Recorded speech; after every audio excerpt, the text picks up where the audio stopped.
Selamat datang di Pojok Santai. Sebelum Anda mendengarkan audiobook ini, kami menginformasikan bahwa channel ini adalah review audio dari buku yang ada di Indonesia. Untuk membaca keseluruhan buku ini, kami menyarankan membeli buku aslinya di toko buku kesayangan Anda, baik offline maupun online. Keberadaan channel ini dimaksudkan untuk membantu Anda mendapatkan pengetahuan dari buku-buku kesayangan Anda. Jangan lupa untuk subscribe, like, dan komen. Selamat datang di Pojok Santai, channel khusus yang membahas komik dan novel dengan cara asik.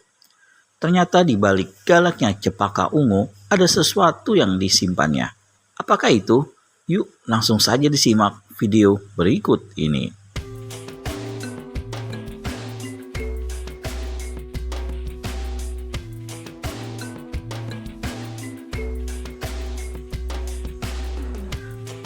Cempaka? Tegurnya dengan heran. Cempaka merah mukanya, gemetar sekujur tubuhnya. Yang ada dalam otaknya adalah sebuah pertanyaan besar. Lantas, siapa orang yang kuusap-usap dengan mesra tadi? Aduh, mati aku. Wajah pucat dan sesekali semburat merah itu tak berani terlalu lama berhadapan dengan pendekar mabuk. Rasa malunya begitu besar dan membakar kulit wajah. Cepaka Ungu cepat tinggalkan tempat dengan kepala menunduk malu. Tetapi hati Suto menjadi resah dan curiga. Ia segera masuk ke kamarnya karena menyangka telah terjadi sesuatu terhadap diri Singo Bodong. Ia ingat bahwa Cepaka Ungu masih punya kebencian kepada Singo Bodong dan menyangka Singo Bodong adalah adik kembar Dadung Amuk. Pendekar mabuk juga ingat bahwa Cepaka Ungu bernafsu sekali ingin menggantung Singo Bodong. Pintu kamar itu dibuka dengan kasar oleh Suto. Melihat keadaan gelap, Suto menyangka itu ulah Cepaka Ungu yang ingin membunuh Singo Bodong. Seketika itu, pendekar mabuk berseru keras. Singo Bodong! Suara keras membangunkan Dewa Racun yang hampir tertidur. Ia segera melompat keluar dari kamar dan menuju ke kamar sebelah. Dari pintu yang terbuka, Dewa Racun berseru. Ada apa, pendekar mabuk? Suara keras Dewa Racun juga membangunkan Ratu Pekat yang segera bergegas ke kamar pendekar mabuk. Ratu Pekat pun berseru, Apa yang terjadi? Apa yang terjadi, pendekar mabuk? Kamar gelap. Pendekar mabuk ada di dalamnya. Singo Bodong makin ketakutan melihat banyak yang datang. Ia diam saja, bagaikan kelu lidahnya tak mampu berucap kata. Pagi yang cerah. Perahu sudah disiapkan oleh orang-orangnya Ratu Pekat. Kalau saja Suto mau, mereka sudah bisa bertolak dari Pulau Beliung di pagi itu. Apalagi perahu yang disiapkan lebih besar dari perahunya yang pecah dihantam ombak tempo hari. Perbekalan pun disiapkan di dalam perahu itu, termasuk 2 guci tuak yang paling enak. Tetapi pendekar mabuk berkata lain kepada Ratu Pekat. Aku tidak jadi berangkat hari ini. Kata-kata itu tidak mengejutkan Ratu Pekat, tapi membuat Dewa Racun dan Singo Bodong terperanjat. Mereka sama-sama memandang pendekar mabuk, hanya Suto tidak peduli dengan sikap memandang mereka. Suto memandangi wajah-wajah mereka yang ada di depannya, yaitu wajah Ratu Pekat, Cepaka Ungu, si mata elang, dan terakhir tengkorak terbang.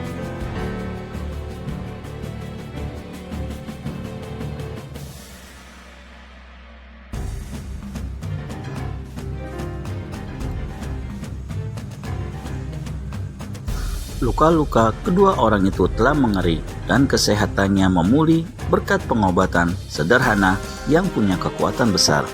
Hasil pengobatan itu membuat hati orang-orangnya Ratu Pekat menjadi salut dan hormat kepada Suto Sinting. Kalau boleh aku tahu, kata Ratu Pekat, apa yang membuatmu menangguhkan keberangkatan kalian, pendekar mabuk? Apakah kau keberatan aku menunda keberangkatanku? Pendekar mabuk ganti bertanya kepada Ratu Pekat. Tidak, sama sekali tidak. Tapi aku ingin tahu, apakah karena persoalan tadi malam di kamarmu? Oh, bukan karena itu. Itu hanya sebuah mimpi Singo Bodong yang tiba-tiba menjadi ketakutan karena cahaya api di dalam kamar padam dengan sendirinya. Singo Bodong memang tidak menceritakan apa yang sebenarnya terjadi. Hanya kepada Suto ia ceritakan semuanya secara bisik-bisik. Tapi Suto pun tidak ingin mempermalukan Cepaka Ungu dengan membeberkan cerita itu kepada setiap orang. Dan diam-diam Cepaka Ungu merasa bersyukur bahwa cerita tentang kenakalannya itu tidak sampai didengar oleh ibunya atau oleh Tengkorak Terbang maupun si Mata Elang. Sebelumnya, aku ingin bertanya, kata Suto. Adakah di antara kita yang hadir di sini mengetahui simbol atau lambang yang menjadi kebanggaan siluman 7 nyawa itu? Ratu Pekat menyahut, yang ku tahu, setiap kapal sekutunya siluman 7 nyawa selalu memakai bendera atau layar bergambar tengkorak dengan 7 mata rantai melingkarinya. Tengkorak itu melambangkan siluman, 7 mata rantai itu melambangkan 7 nyawa.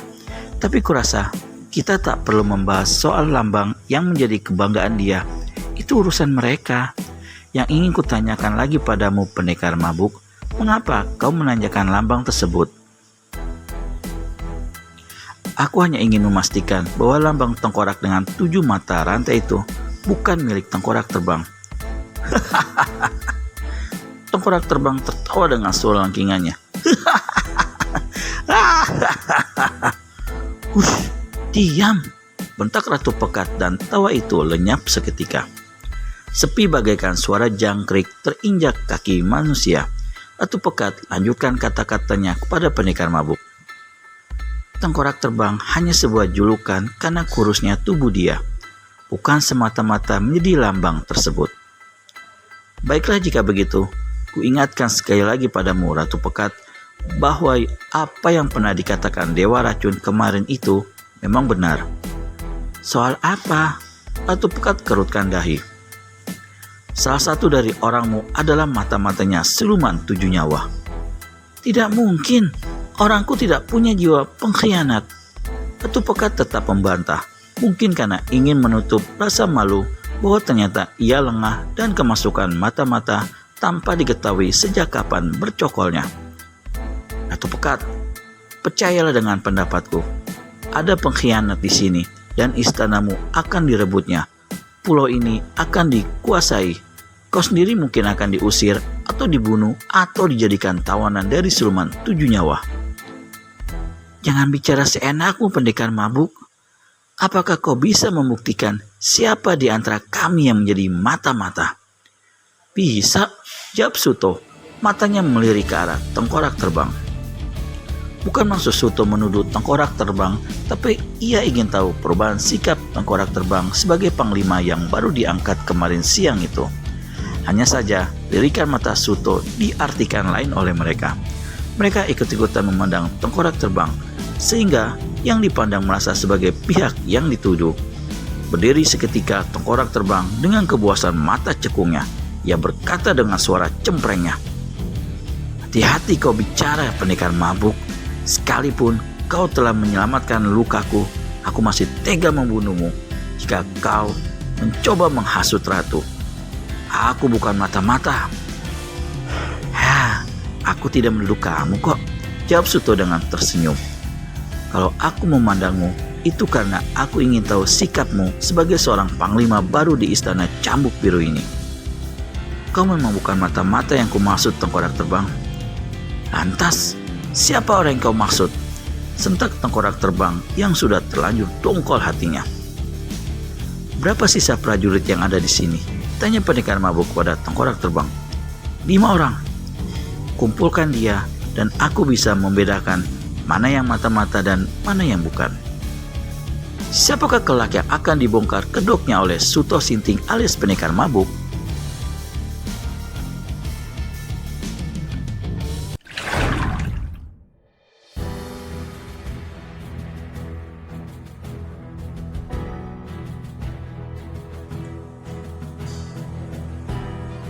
Kalau aku memandangmu itu karena aku ingin tahu sikapmu sebagai seorang panglima baru di istana Cambuk Biru ini.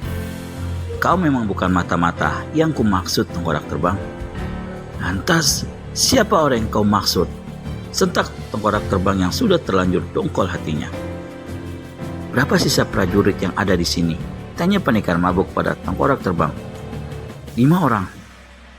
Kumpulkan dia dan aku bisa membedakan mana yang mata-mata dan mana yang bukan. Kerjakan, perintah Ratu Pekat kepada tengkorak terbang. Sang ratu agak malu menerima kenyataan itu. Ia menggeram dengan mata memandang dalam terawang kebencian. Kalau benar salah satu prajurit itu adalah orang yang siluman 7 nyawa, maka hal itu adalah kelalaian dari Pragulo sebagai ketua keprajuritan. Ia tidak bisa membedakan mana lawan dan mana yang bukan lawan. Ratu Pekat palingkan wajah pada si mata elang dan berkata dengan tegas, "Jika terbukti ada yang menjadi mata-mata, pancung Pragulo lebih dulu." "Baik," jawab si mata elang dengan patuh. Dewa Racun berkata, "Setauku, siluman 7 nyawa tidak pernah mengirim orangnya untuk menyusup atau mengemban tugas khusus yang tanpa ilmu tinggi. Jika benar ada mata-matanya di sini, berarti sekalipun ia prajuritmu ratu, ia pasti punya ilmu tinggi." "Aku tahu," kata Ratu Pekat tegas. "Tapi akan kuhadapi sendiri dia.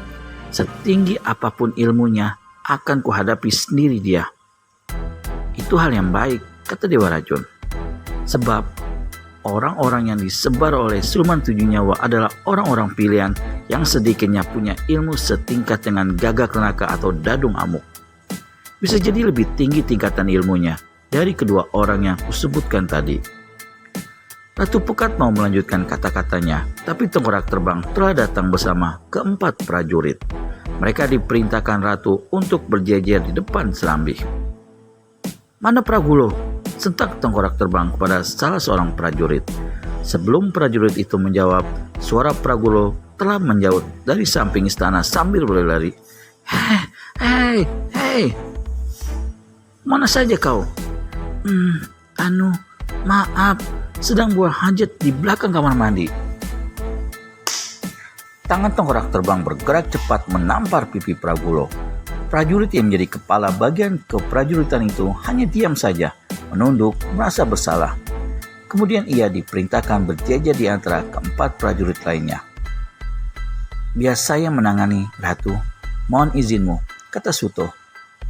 "Memang harus kau yang menanganinya," jawab Ratu Pekat. Ia berdiri didampingi si mata elang dan Cempaka Ungu. Sementara itu, Dewa Racun dan Singo Bodong ada di sisi lain agak jauh dari mereka.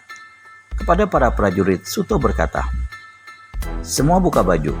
Aku akan memilih salah satu orang untuk kubekali ilmuku dan kujadikan benteng terdepan dalam menjaga keamanan istana." Seorang prajurit berwajah bengis berkata dengan angkuhnya, "Apakah ilmu cukup tinggi sehingga kau berani mau melatih kami, ha?"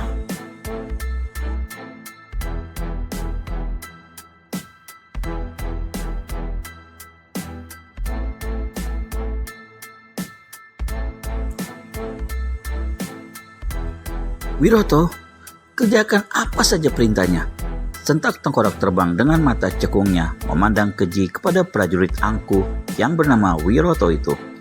Kini, kelima prajurit telah melepas rompi mereka masing-masing. Wiroto hanya bisa melirik benci kepada pendekar mabuk, tetapi pendekar mabuk hanya tersenyum-senyum saja. Bahkan dengan santainya ia menenggak bumbung tuak yang sudah terisi kembali itu. Bluk, bluk, bluk. Tak ada suara, tak ada gerakan kecuali langkah Suto yang memandangi wajah-wajah prajurit dengan penuh selidik. Suasana mencekam tegang. Cempaka Ungu tampak menahan napas karena meredam nafsu kemarahannya. "Coba, kamu maju ke depan," perintah pendekar mabuk pada Wiroto. Prajurit itu melangkah maju 2 tindak. Pendekar mabuk memberikan sebatang tombak dan berkata, "Angkat kedua tanganmu ke atas dan tahanlah tombak ini. Aku menyalurkan tenaga dalamku di tombak ini. Aku ingin tahu, apakah kau kuat menanya atau tidak." "Apa maksudnya orang itu sih?" bisik Cempaka Ungu pada ibunya. "Diam saja, biarkan ia berbuat sesukanya," jawab sang ibu. Wiroto menahan tombak dengan kedua tangan ke atas. Rupanya, pendekar mabuk memang menyalurkan tenaga dalamnya ke dalam batang tombak itu sehingga Wiroto tampak merah mukanya. sewaktu mempertahankan agar tombak tetap tersangga dengan kedua tangannya. Ia sampai meliuk-liuk hampir jatuh, lututnya gemetar seperti sedang menyangga beban yang amat besar dan berat. Akhirnya, Wiroto mengeloyor jatuh, tapi buru-buru ditangkap pendekar mabuk dan tombak itu diambil oleh pendekar mabuk. Wiroto terengah-engah. Ia tak mampu menahan tombak itu dalam 10 hitungan. Pendekar mabuk geleng-geleng kepala. Payah, katanya meremehkan prajurit sombong itu. Lalu, pendekar mabuk menyuruh Pragulo maju ke depan dan melakukan hal yang sama seperti yang dilakukan Wiroto. Pada saat kedua tangan Pragulo terangkat ke atas untuk menyangga tombak, tiba-tiba Suto berkata pada tengkorak terbang, "Lihat, tato di bawah ketiaknya." Tengkorak terbang terkesiap dan tegang wajahnya. Ia berseru sambil mencekal tangan Pragulo agar tetap terangkat ke atas. "Ratu, lihat, tato di bawah ketiaknya. Ini lambang siluman 7 nyawa." Buk! Tiba-tiba Pragulo sentakkan gagang tombak ke punggung tengkorak terbang. Saat itu, Ratu Pekat segera berseru, "Tangkap dia!"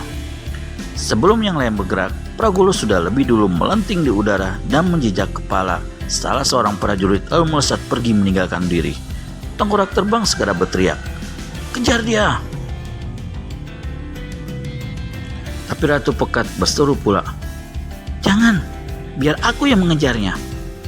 Pragulo tak sadar telah terpancing oleh akal pendekar mabuk. Ia tak bisa menyangkal tuduhan lagi. Karenanya, ia lebih baik melarikan diri jika harus bertarung dengan beberapa orang berilmu tinggi yang ada di situ. Tetapi karena Ratu Pekat sendiri yang mengejarnya, maka yang lain pun ikut mengejar. Hanya beberapa prajurit yang masih tinggal menjaga istana. Tak lupa Singo Bodong pun ikut lari karena ingin menyaksikan pertarungan yang menurut dugaannya pasti akan seru sebab Ratu turun tangan sendiri. Langkah Pragulo terhenti karena terhadang oleh munculnya perempuan berpakaian serba hitam dengan sulaman benang emasnya dan mengenakan jubah putih sutra. Perempuan itu menyandang cambuk pendek berukuran 1 depa, kecil seukuran kelingkingnya. Perempuan itu tak lain ada Ratu Pekat sendiri. "Shh, biadab kau Pragulo. Ternyata selama ini kaulah racun di dalam istanaku," geram Ratu Pekat. "Kau telah kebobolan beberapa kali Ratu Pekat. Kau tidak tahu bahwa aku pun ikut ambil bagian membunuh orang-orangmu pada saat kedatangan Dadung Amuk, juga pada saat kedatangan Gagak Naka kemarin itu." "Jahanam kau!" Ratu Pekat melepaskan pukulan tenaga dalamnya lewat sentakan punggung pergelangan tangannya. Seberkas sinar merah melesat ke arah Pragulo. Tapi orang itu cepat melompat dan menghantamkan pukulan jarak jauhnya melalui 2 telapak tangan yang dihentikan ke depan. Sinar merahnya Ratu Pekat mengenai tempat kosong, tapi pukulan jarak jauh bertenaga dalam tinggi tanpa cahaya itu juga sempat ditahan oleh sentakan tangan kiri Ratu Pekat yang melesat tinggi ke samping. Ratu Pekat terjengkang jatuh ke belakang. Itu pertanda tenaga dalam Pragulo lebih besar dari tenaga dalam yang digunakan menghadangnya. "Ibu!" teriak Cepaka Ungu sambil cepat mencabut pedangnya. Sering! Tapi gerakannya ditahan oleh tengkorak terbang. "Jangan, ku yakin Ratu bisa selesaikan sendiri urusan itu. Beri kesempatan pada dia untuk melampiaskan dendam dan murkanya." Hadir juga di situ pendekar mabuk dan Dewa Racun bersama Singo Bodong yang terbengong-bengong. Si Matalang hanya bersiap mengambil kesempatan sewaktu-waktu Ratu Pekat terdesak. Cepaka Ungu segera mendekati Suto berbisik penuh kecemasan. "Cepat turunlah, jangan sampai ibu celaka." Siapakah yang akan menang Pragulo melawan Ratu Pekat?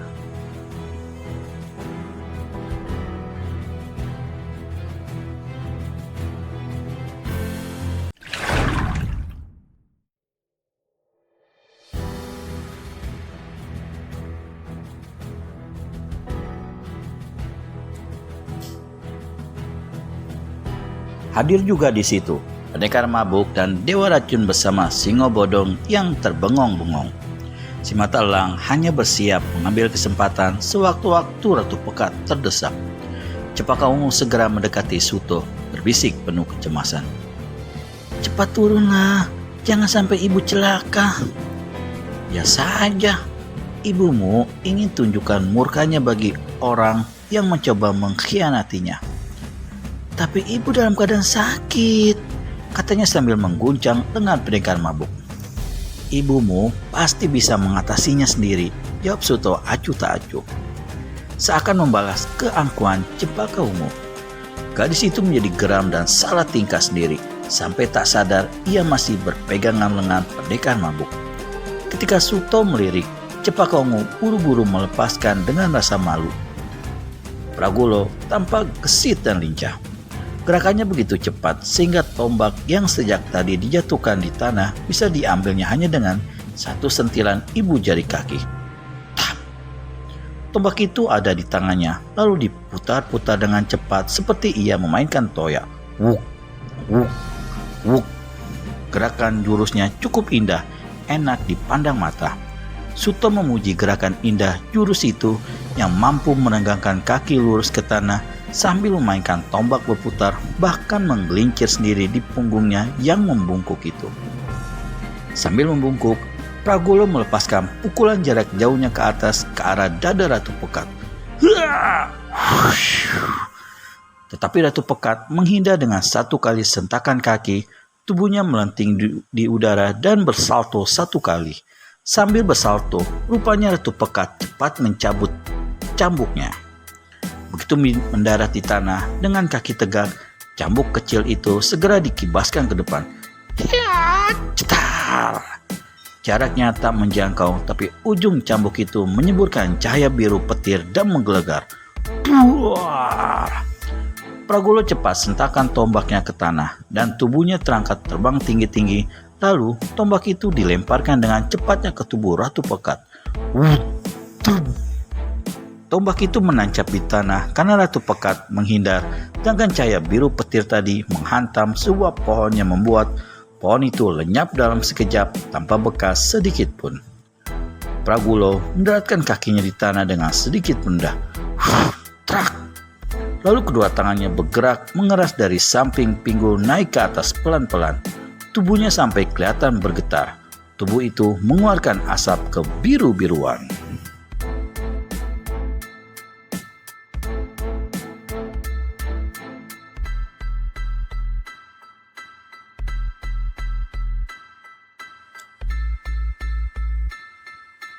Dewa Racun cepat berteriak, "Minggir semua!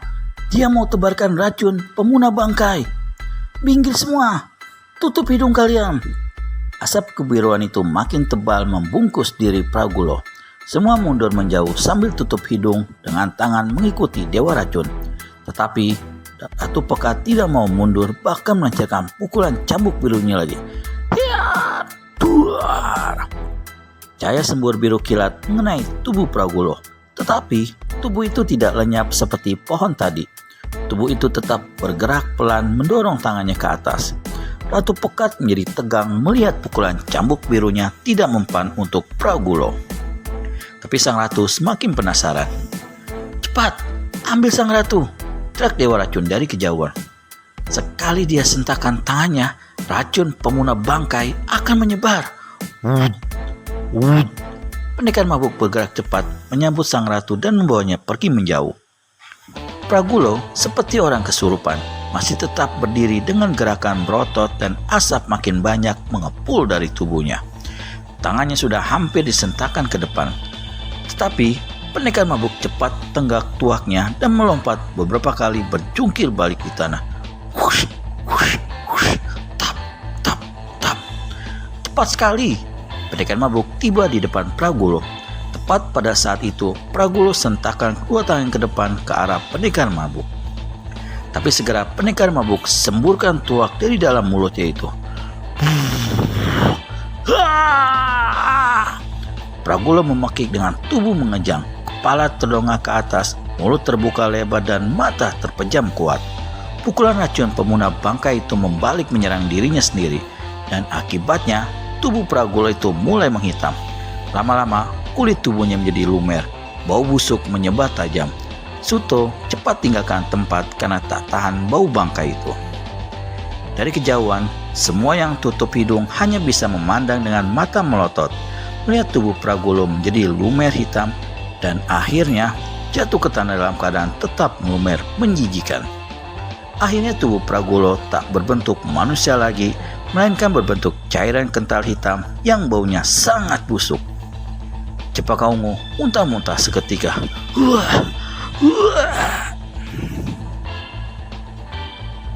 Singo Bodong juga muntah-muntah sampai tak sadar mengenai punggung Dewa Racun. Tentu saja ia mendapat tamparan Dewa Racun yang merasa jijik terkena muntahan Singo Bodong. Pendekar Mabuk segera menegak tuaknya lagi, lalu ia melompat dengan cepat dan tiba di dekat benda lumer itu dan menyemburkan tuak dalam mulutnya. Bau bangkai itu mulai menipis. Angin pantai membuatnya terbang dan cepat menjadi hilang. Sementara itu, Dewa Racun tertegun bengong melihat apa yang dilakukan Suto tadi. Menyemburkan tuak membuat bau busuk itu hilang. Sudah merupakan hal yang menakjubkan buat Dewa Racun, karena dia tahu bau bangkai itu tidak bisa hilang selama 7 hari. Tapi ternyata dengan semburan tuak bisa cepat lenyap. Wah, luar biasa dia itu. Gumamnya dengan mulut masih bau anyir ikan bakar. Terima kasih pendekar mabuk. Sekali lagi kau telah menyelamatkan aku, kata Ratu Pekat kemudian. Karena aku punya pamrih loh, jawab Suto. Pamrih apa? Tanya Cempaka Ungu. Sebuah perahu, jawab pendekar mabuk dengan senyum. Jadi, kau akan bertolak sekarang juga atau nanti sore? Tanya si Matalang. Sedang kupertimbangkan kapan aku harus pergi dari pulau ini. Rupanya ada hal yang meragukan dirimu, tanya Tengkorak Terbang. Terus terang saja, memang ada keraguan pada diriku. Keraguan apa? Tanya Ratu Pekat. Semalam, kulihat Pragolo melakukan hubungan jarak jauh dengan seseorang. Sepertinya dengan siluman 7 nyawa, dia berdiri di batu sebelah sana. Suto menunjuk ke arah batu itu. Dia menyebut-nyebut istanamu yang lemah. Kalau begitu, mereka akan datang menyerang pulau ini, kata Ratu Pekat dalam kecemasan. Mereka siapa, Ibu? Kapas siluman 7 nyawa menyerang kita. Kita yang lemah seperti ini akan kedatangan mereka. Apakah kita mampu bertahan? Si Mata Elang memandang Tengkorak Terbang dan Tengkorak Terbang sendiri menatap tegang pada si Mata Elang. Tak bisakah kau tinggal sesaat lagi pendekar mabuk? Tanya Tengkorak Terbang dengan nada memohon. Ya, tinggallah beberapa hari lagi di sini, saut Ratu Pekat. Aku harus berunding dengan Dewa Racun dulu, kata Suto. Tapi matanya tertuju pada Cempaka Ungu dan gadis itu menatap penuh harap. Sebuah harapan untuk membentuk perlindungan. Haruskah Suto menunda lagi perjalanannya ke Pulau Serindu? Selesai. Terima kasih telah menonton video Pendekar Mabuk dengan judul Istana Berdarah. Nantikan episode Pendekar Mabuk selanjutnya dengan judul Pusaka Tombak Maut. Jangan sampai terlewat. Untuk itu, segera subscribe dan tekan tombol lonceng untuk mendapat notifikasi video terbaru dari kami. Terima kasih dan sampai bertemu kembali.